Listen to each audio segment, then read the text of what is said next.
Stop. Ini kita mulai. Mulai. Pada arwah abawan. Arwah, stop. Stop, stop.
Amin.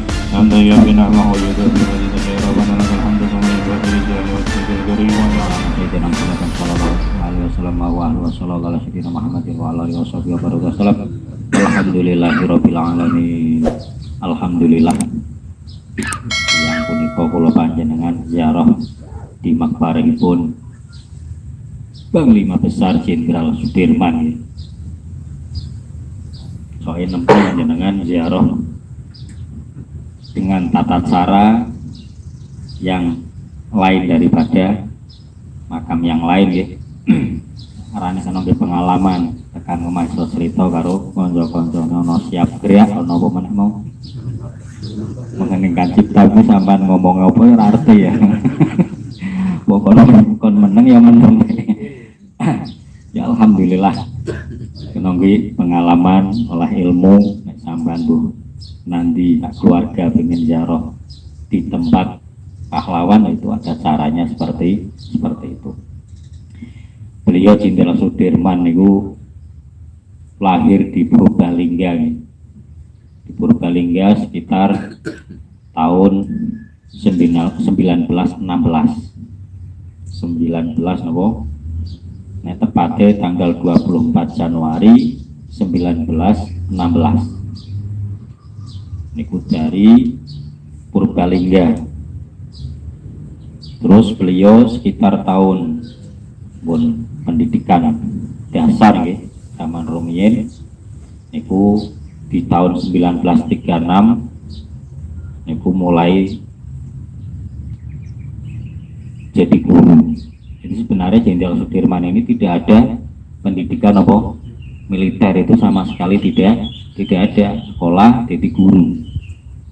Nah, sampingane nggih niku napa? Dadi pasukan Hizbul Wathon.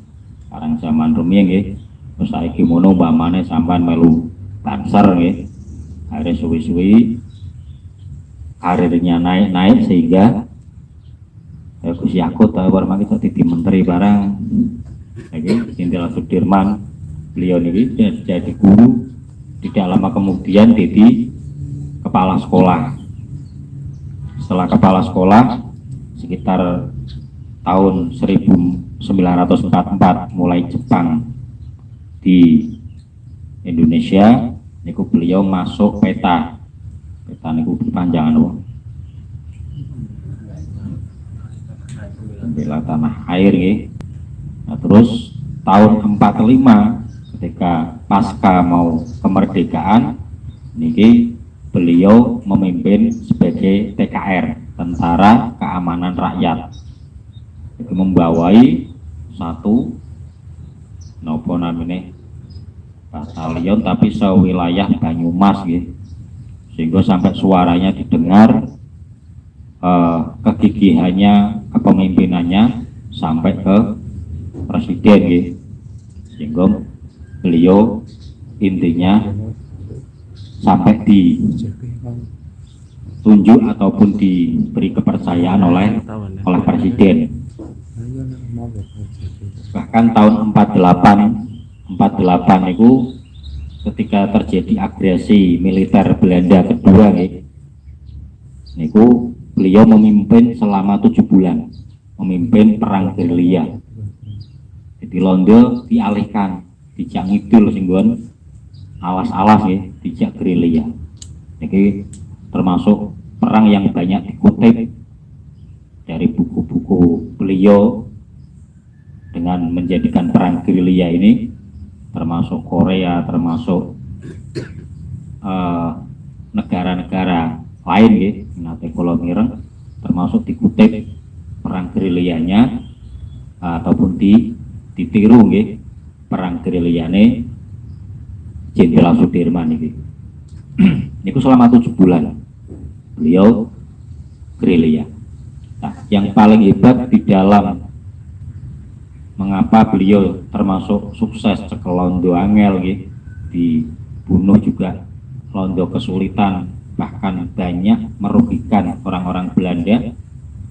Niku wakilan ate kula mireng beliau mempunyai 3 amalan yang mungkin bagi kula panjenengan sulit nggih. Yang pertama, beliau itu selalu daimul wudu.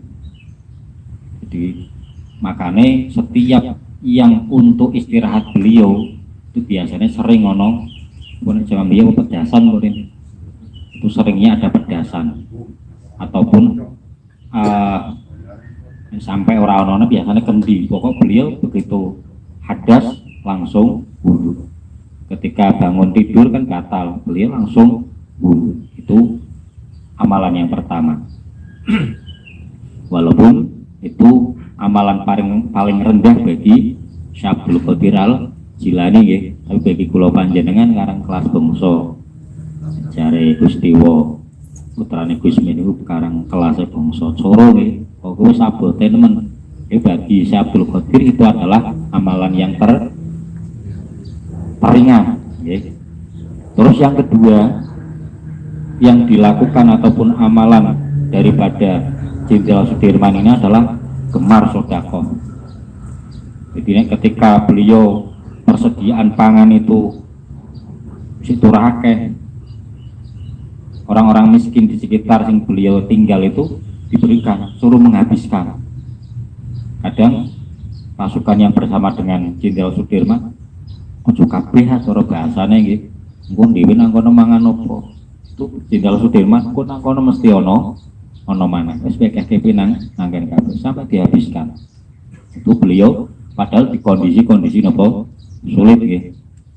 Niku gemar ataupun suka sedekah. Yang ketiga, beliau juga tidak pernah meninggalkan sholat tahajud. Maka dengan kita berziarah dengan Jenderal Sudirman, apakah wali, kita tidak membahas wali ataupun tidak, termasuk yang diterangkan di dalam Al-Quran, wala tahsabanal ladzina qutilu fi sabilillahi amwatan bal ahyaun inda rabbihim yurzaqun. Jangan kamu kira orang-orang yang perang di jalan Allah mereka itu mati, tapi mereka tetap hidup di sisi Tuhannya. Artinya kula panjenengan yakin bahwa beliau adalah orang soleh sampai derajat wali ataupun tidak.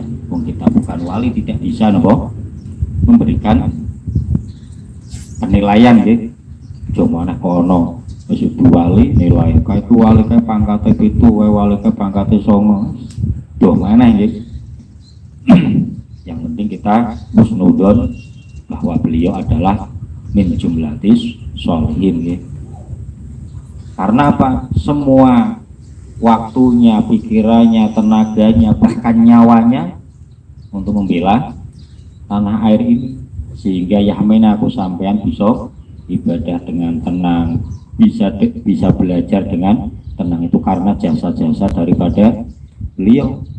Yang terakhir pada meninggalnya beliau itu tahun tulisan kono Desember tahun 50. Itu dalam kondisi tahun 1949. Ini beliau wis sakitnya tambah parah karena divonis bahwa beliau terkena TBC, TBC sing akut sehingga paru-paru yang sebelah kanan apa yang kiri sempat dikempeskan karena wis terjadi infeksi yang luar biasa. Itu dalam kondisi seperti itu. Bahkan terjadi agresi militer Belanda itu kalau tidak salah pernah ibu kotanya pindah nang Jogja sampai berapa darurat gitu. Itu kondisi Pak Dirman itu sudah sakit gitu. Akhirnya diangkat kalau Presiden Soekarno diangkat sebagai Panglima Besar Jenderal Sudirman, dan Panglima Besar itu hanya beliau yang menyandang. Itu sing DTK nggak habis pikir ya, tidak ada background ataupun pelajaran bagi beliau di dalam militer ya, tapi sampai mendapatkan derajat seperti itu.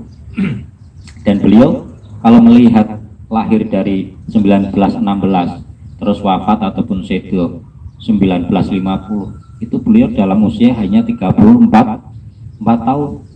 Itu menjadi motivasi bagi kita. Usia 34 sudah memberikan nama harum baik di nasional maupun internasional. Ya memang tidak hanya beliau ya. Kalau kita melihat di Arab ataupun di negara lainnya juga ada ya. Seperti Imam Sibawayh. Imam Sibawayh itu diterangkan beliau usianya hanya 30 tahun. Dia sudah istilahnya gentarkan dunia ya, dengan ilmu jurmiyahnya ya. Terus kalau kita sebagai pengamal sholawat badawiyah, Sayyid Ahmad Al-Badawi niku beliau menurut nang manaqibé beliau hanya berusia 27 tahun ya. Dan masih banyak lagi. Dengan usia-usia seperti itu sudah mengharumkan negara bahkan dunia. Terus Sultan Fatih yang mungkin kita sedikit banyak mengetahui, penakluk Sang Konstantin ya. Itu beliau dalam penaklukan Konstantin itu di usia kalau tidak salah 21 atau 22, karena pernah menggantikan ayahnya di usia 12 tahun. Setelah itu ada serangan yang hebat sehingga diberikan lagi ke orang tuanya ataupun ayahnya, Raja Bayazid kalau tidak salah ngepos yang sinten nih, Bayazid saya yang itu 12 tahun sudah memimpin kesultanan sing wilayahnya 3 benua. Baru setelah Pak diserang bagaimana yang bapaknya. Setelah ayahnya sedo di usia belum ada 20 tahun beliau sudah memimpin kesultanan, dan di usia 22 tahun beliau sudah menaklukkan Konstantin ya. Dan usianya juga Wakilah hanya 40 apa berapa, nggak sampai 50 ya. Itu masih usia muda belia. Maka mudah-mudahan ya kula panjenengan, keluarga kula panjenengan, duriah kula panjenengan diparingi tiyang ingkang meskipun tidak seperti itu ya, tapi diparingi dados duriah keluarga ingkang mahabbah datang para ulama, para aulia, datang para pejuang, sehingga kula panjenengan benjang dikumpulkan bareng karo para pejuang, para aulia di aurora mahsyar. Allahumma amin. Sikap semanten Maulaya sholli wa sallim daiman abada ala habibika khairi khalqikum wal habibul ladzi turja syafa'atuhu li kulli hawli minal ahwali muqtahami ya rabbi bil mustafa dan wafir lana ma madaya wasi'al karami ya rabbi ya rabbi ya rabbi husni khatimah.